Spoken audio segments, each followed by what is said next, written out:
Hindi mapigilan ng mga netizens na matuwa at humanga kay Cardinal Luis Antonio Tagle nitong mga nakaraang linggo dahil sa kanyang kakwelahan at mga opinyon sa mga isyu ng lipunan.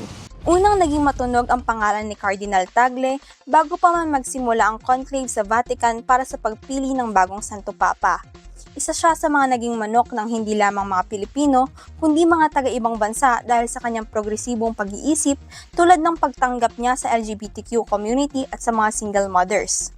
Viral din sa social media ang interaction nila ni Pope Francis noong bumisita sa Pilipinas ang yumaong Santo Papa kung saan may kita si Cardinal Tagle na kumakaway habang tumatawa kay Pope Francis sa gitna ng misa. Kinatuwaan din ang pagbabaon at pagbibigay ng candy ni Cardinal Tagle sa seatmate niyang si Pope Leo sa Sistine Chapel para hindi magutom sa haba ng proseso ng conclave. Kumalat din ang larawan ng Cardinal na nakasuot ng backpack na may bote ng tubig sa likod. Komento naman ng mga netizens, ang gawain daw na ito ay matatagpuan lamang sa mga Pilipino. Ako si Emmy Rose Balmeo, nag-uulat para sa Balitang Unang Sigaw.